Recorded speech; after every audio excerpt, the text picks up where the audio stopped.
Hey guys, welcome back to Musings of Maveri. I'm your host Maveri, and today we're going to be watching Tensura episode 20. So, last episode was the conclusion of the Karibudas arc, I guess, if you want to call it that, or the Milim arc, in a certain sense. And, everybody had their time to shine. We got some badass moments from each of the companions, subordinates of Rimuru. Rimuru himself got to have some action, but in the end, the whole show was stolen by Milim, who basically one-shot Karibudas and ended the whole situation. Now, I know some people are saying that last arc was kind of slow, kind of unneeded, and was an unnecessary expansion, but actually thinking back to it, a lot of things happened, and especially when you take into consider Rimuru's situation, it's actually changed significantly from the beginning of the Karibudis arc. If you think about it, he gained 2 more nation states as his allies, 1 human, and then also the Beastmaster under Carrion. And he also gained a human champion of some sort, although we don't really know what he's off doing. He gained the patronage of 2 different demon lords, Milim and Carrion, and he also gained intel on a 3rd one, Clayman. His own companions, I guess you could say that they didn't really level up or anything. They were already at that level. We just learned about them. But Rimuru himself, through eating Karibudas, has now gained what I assume to be equivalent power to a demon lord. So, all things considered, nice job, right? That's a significant gain in a few episodes' work. But in any case, we have 4 episodes left of the normal season, so let's see what exactly is going to be the big finale of this season of Tensura. Now, personally, without knowing anything else, there's 2 things I'm looking for in this episode. 1, what kind of powers did Rimuru gain from eating Karibudas, and what is his power level right now? And also, what is Clayman's response to the whole situation? So, let's find that out together right now. Alright, I skipped the opening, and let's begin in 3, 2, 1, play.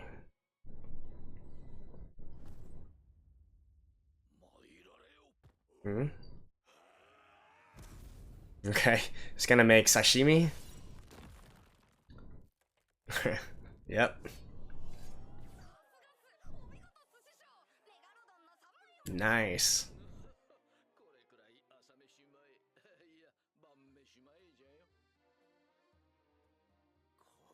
Yep. Shark fins for days.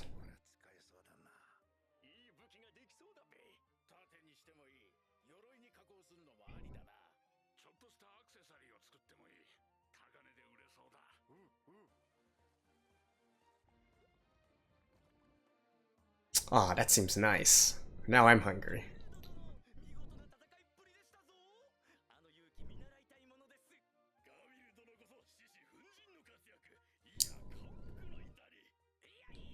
So I guess these 2 are a pair now?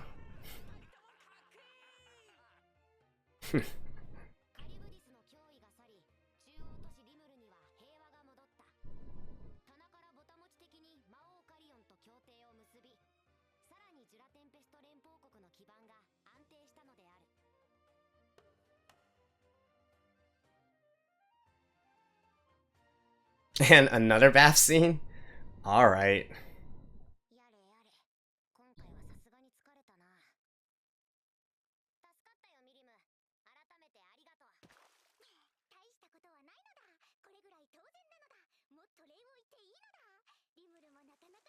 How are you able to keep your hair that way when you're swimming? That sickle hair or something?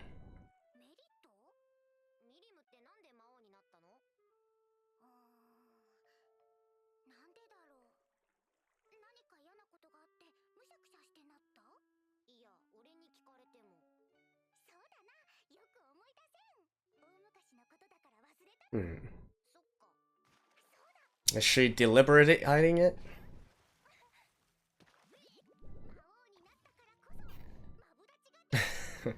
Well, that's creative use of the censoring.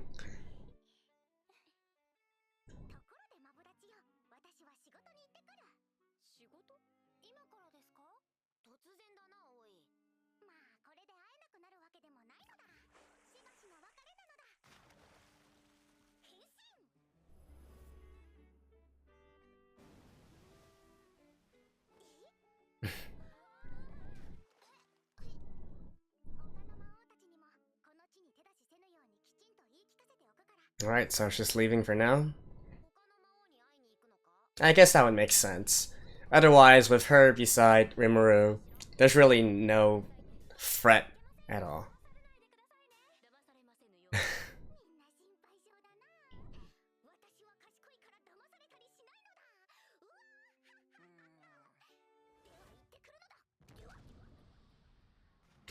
Wait, are you Superman?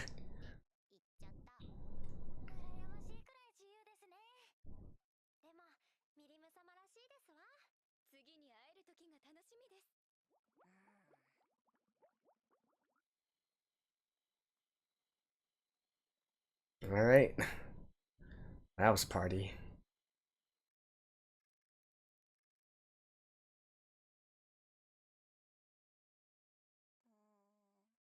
Are you meditating? Or is that your sleeping? Oh, okay.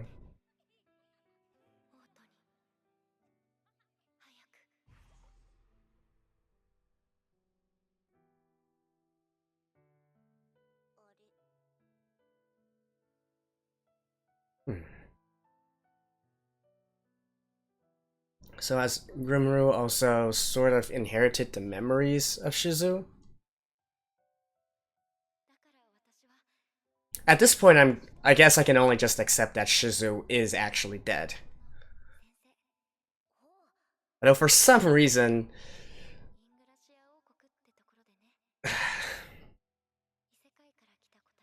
there's still some part of me that believes, with the way they're structuring her, that she's going to return in some way, shape, or form in the future.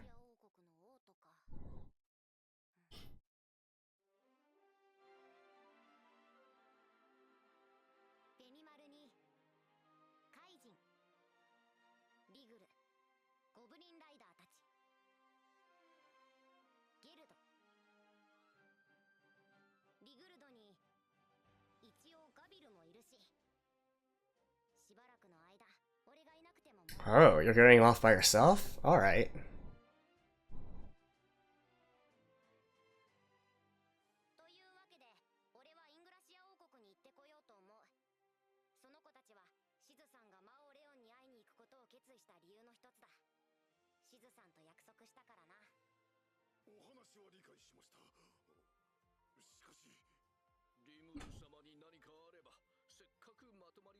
Yeah.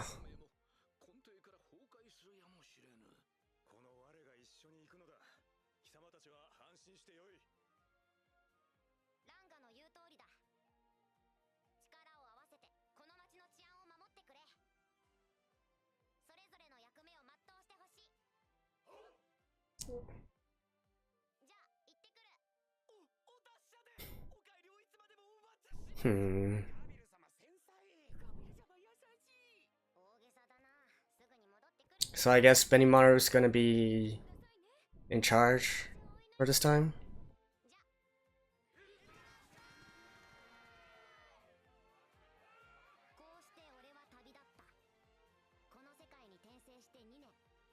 Oh, it's been 2 years? Alright.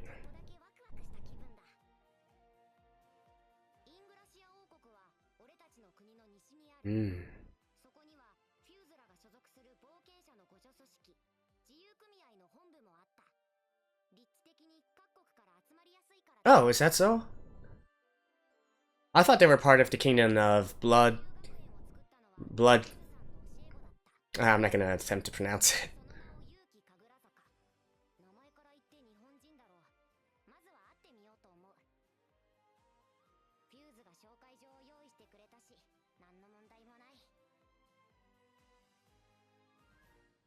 Well, that was fast.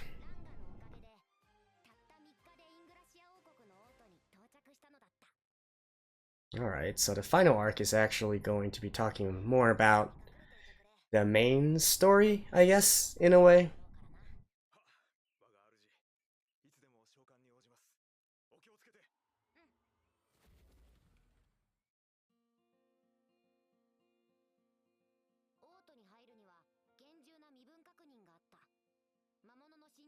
防ぐ魔法結界があった時の用心としてコーマの仮面をつけてオーラを隠した。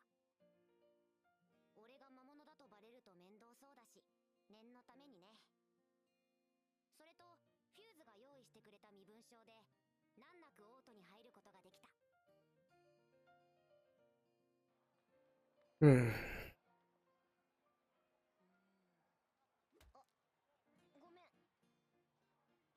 人が多いな。俺たちの国とは大違いだ。まさに大都会。お、マジか。あれガラスか？ Yeah, the こっちの世界に来てからこれほど大きなガラス見たのは初めてだな。教会か。あれ、教会って確か魔物を目の敵にしてるんだっけ？関わり合いにならないようにしよっと。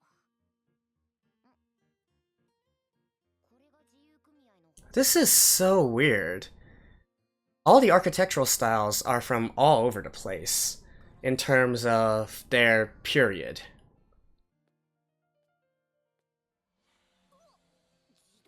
Yeah. Well, then again, we did learn that they have some sort of like steam power and electricity. But at the same time, why are there still... like, it's mixing medieval period style buildings with Renaissance style buildings with industrial style buildings. That is so interesting. A motorcycle? What?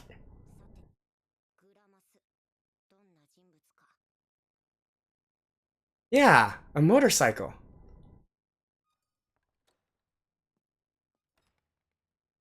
So this guy is definitely an otherworlder.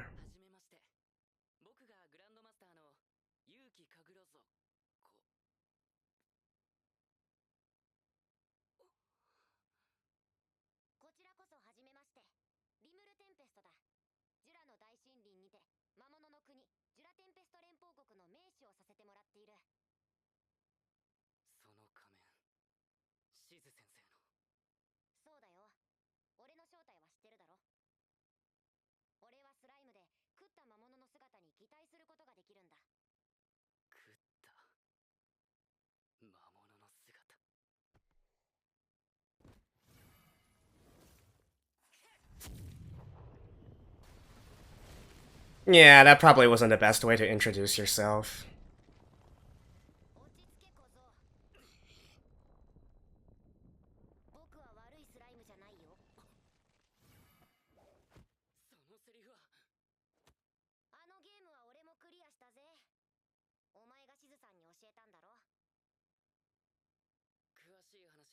Yeah, he's definitely also from modern day Japan.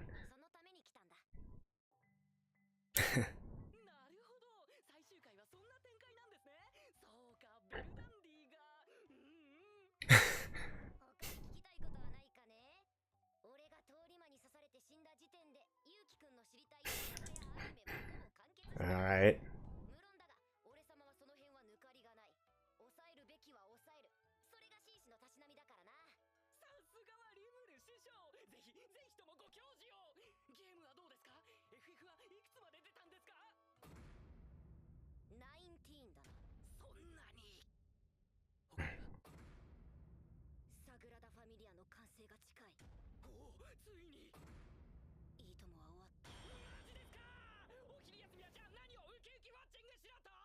Okay, I actually don't.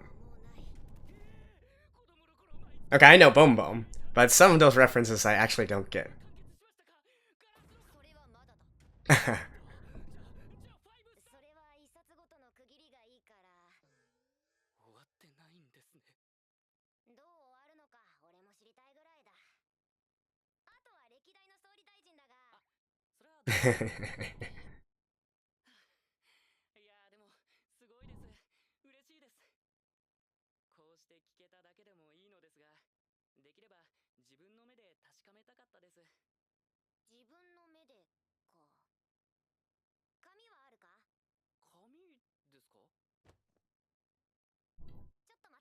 Don't tell me you're going to.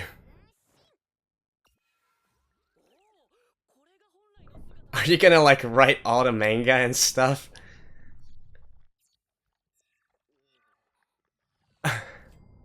Seriously?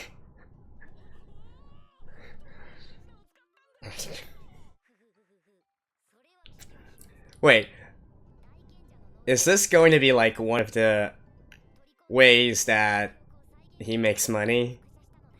By exporting manga?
Actually, now that I think of it, I guess this might be the reason why the technology levels are so whack.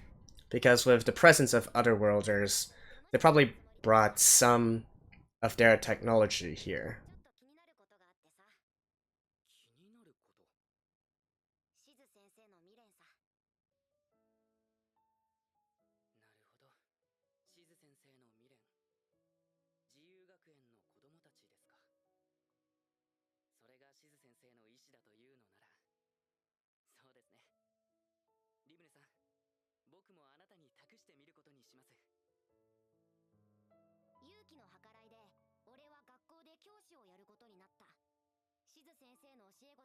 Really?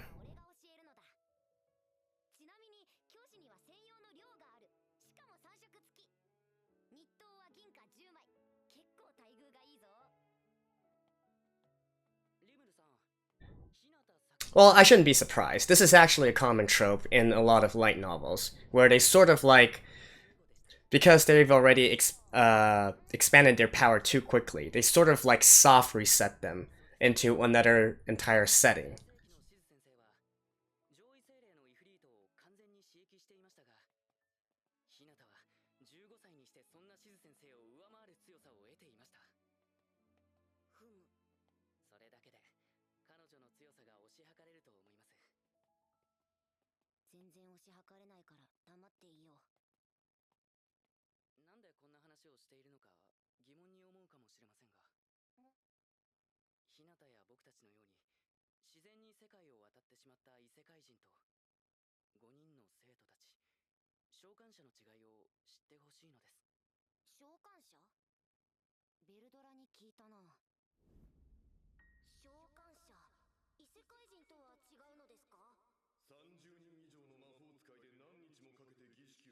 Hmm. But Leon managed to bring Shizu here by himself, right?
勇者召喚で失敗した者たちです。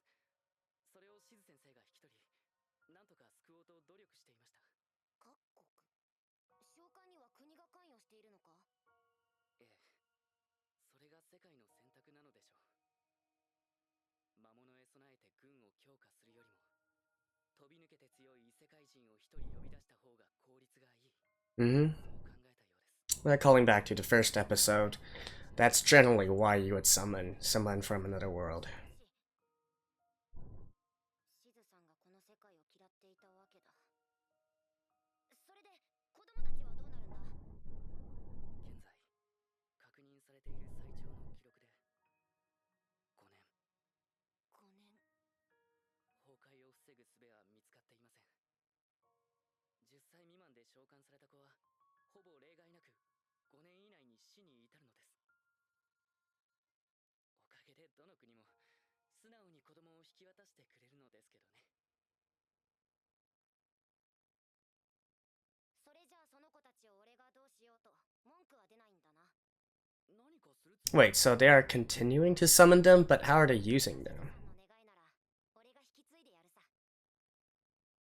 This time period. もしできるのならば、あの子たちを救ってください。俺は俺のできることをする。 Okay, so that's why this is Shizu's lingering regret. よし。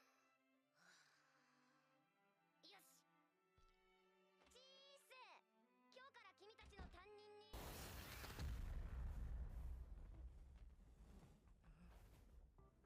おいおい、残りの寿命は少ないんじゃなかったっけ？有り余るエネルギーに任せて大暴りしてるんじゃないのか？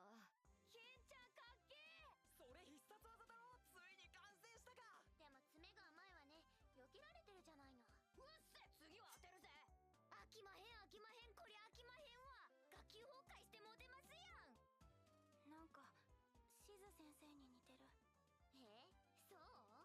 全然似てねえだろ。ケンヤミサキ10歳、リョータ関口10歳、Hmm. ゲイル・ギブスン11歳、アリス・ロンド9歳、クロエ・オベール10歳。お、何か反応したような。 Veldora? しかし余命わずかだって言うからもっと素直な子たちだと思ってた。ちょっと憂鬱。 Alright.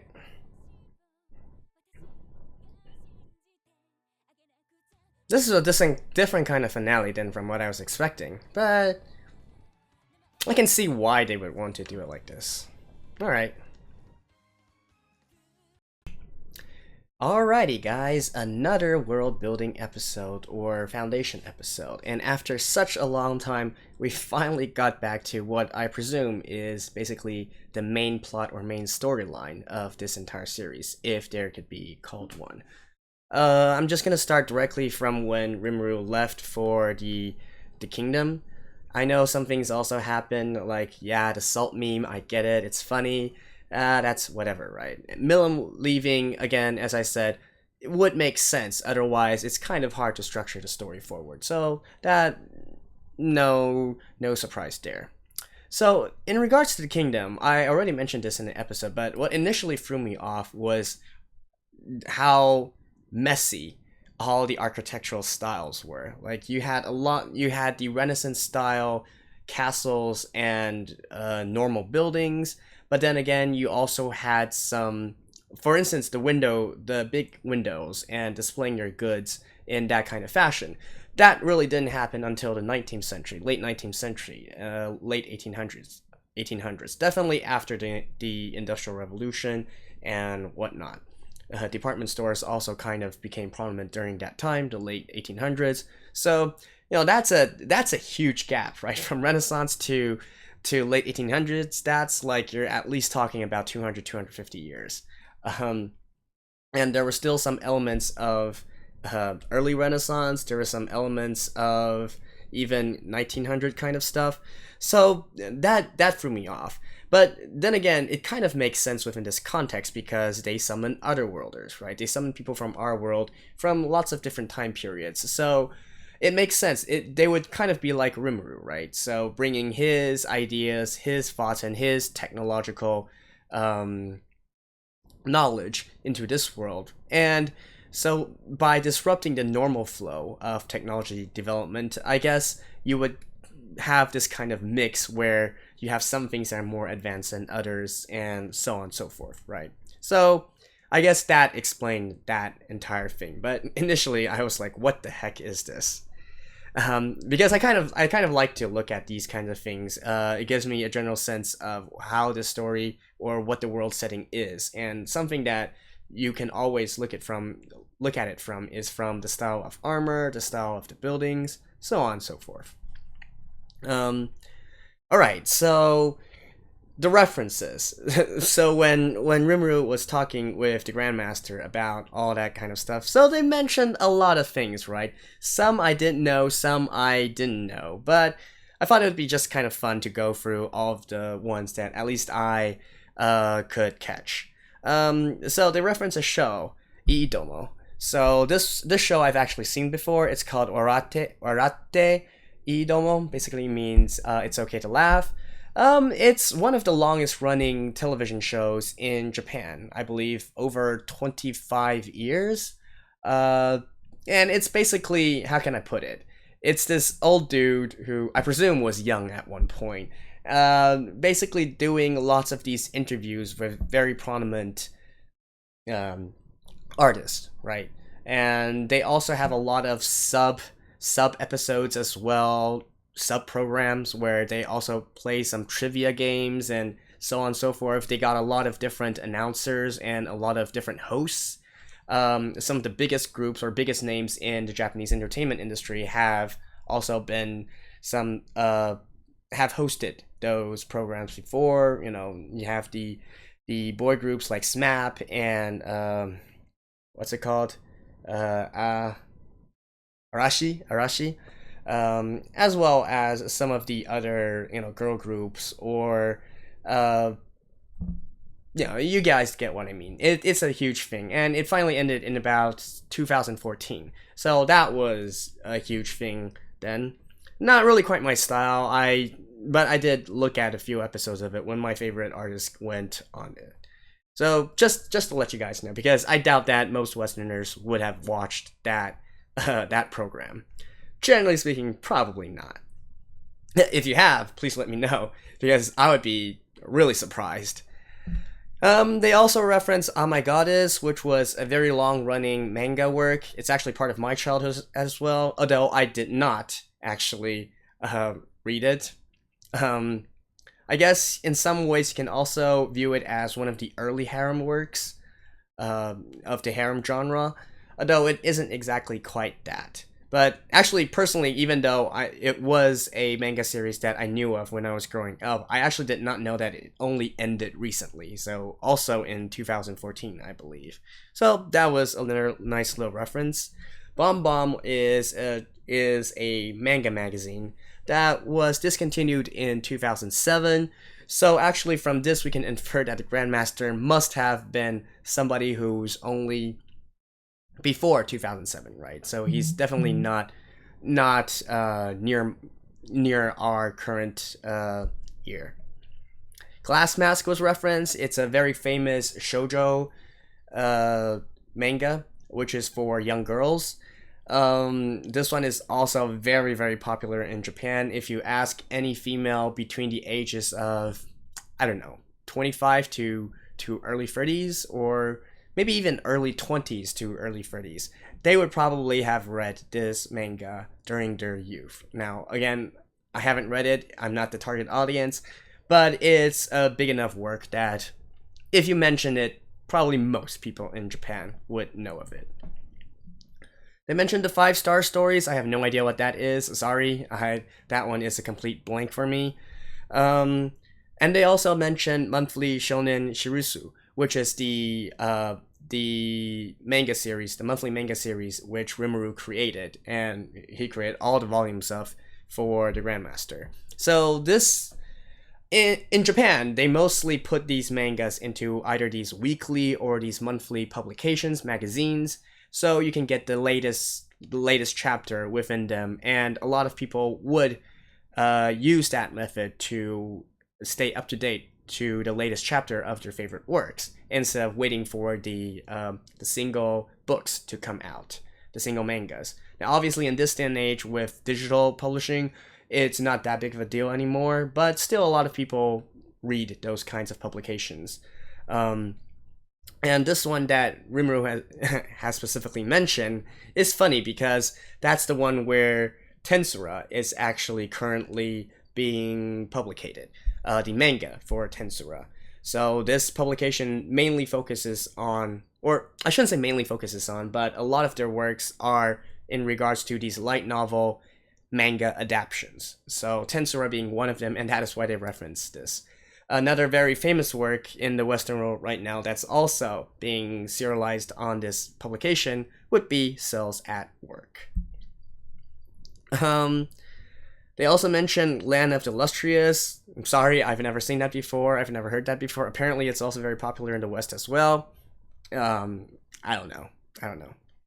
And it's kind of funny because I mentioned this in the episode where I was kind of surprised. Well, surprised, not surprised that Rimuru basically was able to print all these publications out from memory. Now, the interesting thing is there's actually a light novel from a few years back. It's called Outbreak Company. I don't know how many of you guys have heard of it, but it basically dealt with.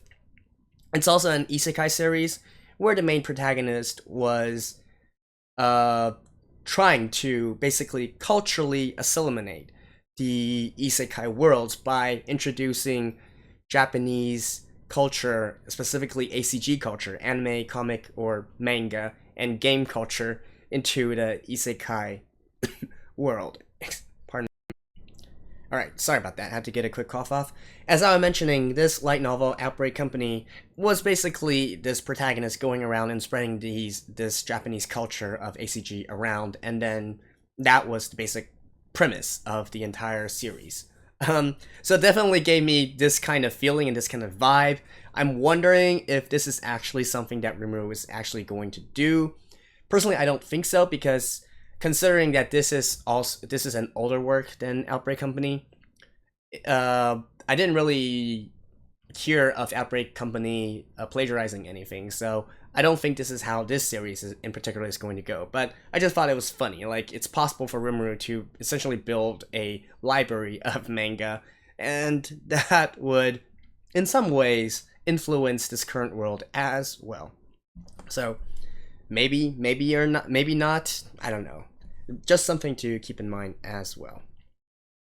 All right. So then let's get to the final part, where they're talking about the Otherworlders and the summons in general. So actually that part was kind of confusing to me. I don't know if there's a mistranslation or something, because what the Grandmaster was trying to say was that Hinata Sakaguchi, this former student of Shizu, was able to surpass her at a very young age. Now, considering that Shizu's students should all be summons, that means that this Hinata character should also be a summon as well, right? And that would make sense as to why she was able to gain so much power so quickly. But the Grandmaster then also said that Hinata, along with him, were basically spontaneously brought into this world. They aren't actual summons, so I'm not quite getting this right now. I'm not sure if it's a mistranslation or something, but that was peculiar to me. But anyway, in any case, so from the general idea of the story, I guess I kind of got it. It's basically that these nations keep on summoning these different heroes or otherworlders using the summoning method to this world, and occasionally they would get these young kids as well. And in that case, they're of no use to them, so they just basically put them all into this academy, basically. At least that's the general idea. And so I guess what they're getting at is also somebody who's actually summoned to this world has actually greater power than just a normal outer worlder coming to this world. Which again begs the question, like, what exactly is Rimuru's situation? Like, was he also specifically summoned here? It kind of seemed like he was summoned here instead of spontaneously just appearing. But, and then that would kind of make sense because he also has some great powers. But I don't know, it's still kind of vague at this time and moment. So I'm not quite sure about that. Alright, I had to get a quick cough off again. Anyways, as I was saying, and another thing that is kind of peculiar to me is Shizu should also be a summon, correct? She was summoned by Leon, the demon lord. A demon lord, sorry. At the same time, they're also making out Hinata to be like this other character who has even greater powers than Shizu. So maybe the method in which Shizu was summoned was different from the others, since it didn't seem like there was 30 mages gathering around to summon her. I think Leon basically summoned her by himself. So maybe her situation is a little bit different. And then this also begs the question, like, when they're talking about special powers being granted to these summons, do they actually come from just the summoning process, or is it just a special ritual, or is it a case of the people who summon them need to input their power into these summons? So it's quite unclear right now, and probably we will have to wait until we get more information from future episodes. In any case, right now, Rimuru has decided to become a teacher at this academy, where he is now going to take care of these kids. Now, I actually find this situation kind of interesting. It's not unprecedented. A lot of light novels and a lot of web novels use this kind of model. And it's funny because the reason why they would want to use this model is actually there's a few kind of different reasons. The first reason would be that the author himself or herself did not think things through. So they powered up the character too fast in too short of a time period, where they basically overpower all the other characters. So they needed to find an excuse for them to basically do a soft reset and then start over again due to some kind of circumstances. Normally it would entail them hiding their true identity or something, hiding their true powers, and only using the powers that they learn or gain from this kind of soft reset setting. A second reason might be that the author simply wants to explore some different kinds of ideas, some different kinds of concepts, which again would not be able to be done by the character who's already well established and strong within this world. So again, do a soft reset, kind of disguise him, only allow him to use these new abilities. And thirdly, let me think about that. What's the third reason again? It might be just because, this is very rare, but there are some circumstances where this is an integral part of this entire story. So they would use this kind of method to basically move the plot along. Although I've seen of course they're all going to be interconnected at the end, right? But a lot of the times it's actually kind of a crutch for authors to fall back on as a way to sort of like get their bearings again and think of how to further develop the story. And although this case is a little bit different in that he didn't really completely disguise himself and come to this school. He actually just basically told them who he was, and so now he's at this school with his identity fully exposed. So that's a little bit different from what I'm used to as well. Now, if this was actually one of the situations I mentioned before, then this could be the beginning of a sort of a very long period. Like if we're talking about a multi-volume work, for instance, maybe the prior first stage of this story would cover maybe 5 or 6 volumes, and then this sort of soft reset would cover another 5 or 6 volumes, and then at the end of that, they would combine the two storylines again, his past identity with his current identity, and then continue to progress on. I'm not sure if that's how this light novel is going to go. Although if it does go that way, I'm kind of confused as to why they would say it within this final arc of this season. It seemed to for me, if they are really going to go that kind of direction, it would make more sense for them to maybe make some kind of situation or say that Rimuru is going to be doing this kind of thing at the very last episode, so you have something to look forward to and the next season. That's just how I view it anyways, from my past experience with other light novels. Although I guess there's still time for them to maybe make a complete different goal or mission of his time here. Maybe the next season will still start with Rimuru here as a teacher. Heck, maybe he might even eventually become a champion of the human kingdoms and then have two identities. One, a leader of monsters, two, a hero of the humans. That could also be possible, and it's been done before as well. So, I think that about covers everything I want to talk about this episode. I think, actually, this review has gone quite long, so I'll shut up now, and let me know if you guys have anything you want to add to this, or maybe, again, don't spoil me, but maybe say if I'm on the wrong track, or no, it's completely not the situation, and I'm totally talking out of my ass. So, in any case, that has been episode 20, this has been Maverick, and I'll see you guys next time. Bye-bye.